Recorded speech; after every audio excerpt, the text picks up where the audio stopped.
Hello everyone, আসসালামু আলাইকুম। সবাই কেমন আছেন? আশা করি সবাই ভালো আছেন। আমিও ভালো আছি আলহামদুলিল্লাহ। আজকে আমি চলে এসেছি মানিকদা মেলায়। আসলে আজকে আমি এখানে প্রথমবারই এসেছি। আমি জানি আপনারা অনেকেই এই জায়গাটায় আমার আগে থেকে এসেছেন বা চেনেন, জানেন। অনেকেই সেখানে বেরিয়ে আসছেন। যাই হোক, আমি আমার এক্সপিরিয়েন্সটা শেয়ার করি, কারণ আমি আজকে ফার্স্ট টাইম আসলাম। হঠাৎ করেই যাওয়া প্ল্যান হয়েছে, তাই বেশি কিছু দেখাতে পারিনি। আর সবচেয়ে বড় কথা, আমরা এখানে পৌঁছাবার আগে সন্ধ্যা হয়ে যায়, অনেক বেশি লেট হয়ে যায় আর কি।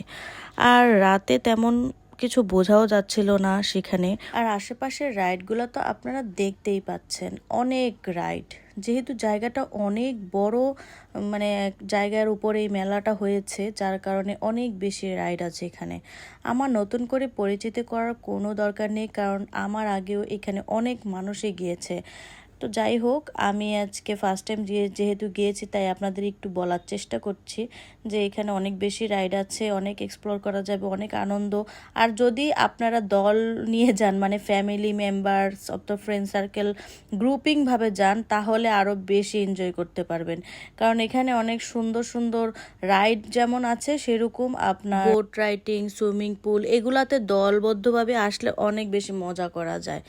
একটু এক্সপেন্সিভ হয়ে যায় যারা আমাদের মতো মিডল ক্লাস ফ্যামিলি তাদের জন্য, কারণ আধা ঘন্টার জন্য উঠতে গেলে 200 টাকা পে করতে হবে, এমন একটা অবস্থা। আর সুইমিং পুলের অবস্থা এখনো জানতে পারিনি। তো সুইমিং পুলে যাব ইনশাল্লাহ, সামনে আমরা সুইমিং পুলে যাব। যেহেতু আজকে একটু দেখতে আসলাম, তো ভালোই, বা পার্কটা ভালোই লাগছে আমার কাছে। তা আমার বাচ্চাও এই মেলাটা অনেক বেশি এনজয় করেছে। আসলে এটাকে পার্ক না মেলা বলে আমি জানি না, আপনারা একটু বলে দিন এটা আসলে কি।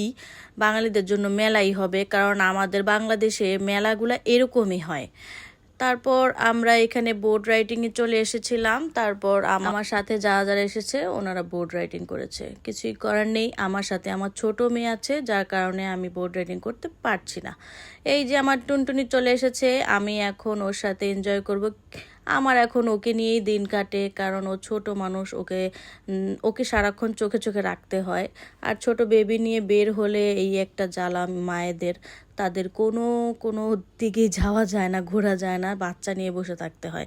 তা আমি বাচ্চা নিয়েই পাশাপাশি একটু ব্লগের ক্লিপগুলো নেই আর কি। তারপর এখানে সবাই ফটোশ্যুট করছে, আর আমি আর আমার মেয়েরা মিলে ঘুরোঘুরি করছি। এখানে একটা দোলনা ছিল, আমার মেয়ে দোলনা দেখে মাথা নষ্ট, সে দোলনায় উঠবে। দোলনায় সে উঠলো, উঠার পরে দোল খেলো কিছুক্ষণ। আর আশেপাশে এত সুন্দর লাগছিল, রাইডগুলা খুব সুন্দর লাইটিং করা, অনেক সুন্দর লাগতেছিল। মনে হইতেছিল কি আমি বাইরের কোনো কান্ট্রিতে এসে পড়েছি, এত সুন্দর লাইটিং। আসলে দিনের বেলা একরকম লাগে, আবার রাতে আরেক রকম লাগে। খুব ভালো লাগছিল। তখন মেবি 7:30 বেজে গেছে, 8টা বেজে গেছে, এমন একটা অবস্থা। আমাদের আস্তে আস্তে অনেক রাত হয়ে গেছে, যেহেতু এটা আমাদের বাসা থেকে অনেক দূরে। তারপর আমরা ঘুরোঘুরি করে খাওয়া দাওয়া করে বাড়ির দিকে রওনা দিব, এমন এমন অবস্থা। রাত ছিল বলে বোট রাইডিংও করতে পারলাম না, কারণ আমাদের সাথে আনিয়া ছিল। তারপর আমরা কিছুক্ষণ খাওয়া দাওয়ার পর বেশ দেরি হয়ে যাচ্ছিল, তাই বাড়ির দিকে রওনা দিলাম। সো গাইজ, আজকে এই পর্যন্তই। আশা করি আপনাদের আমার ব্লগটা ভালো লাগছে, আর ভালো লাগলে অবশ্যই লাইক কমেন্ট করবেন। টাটা।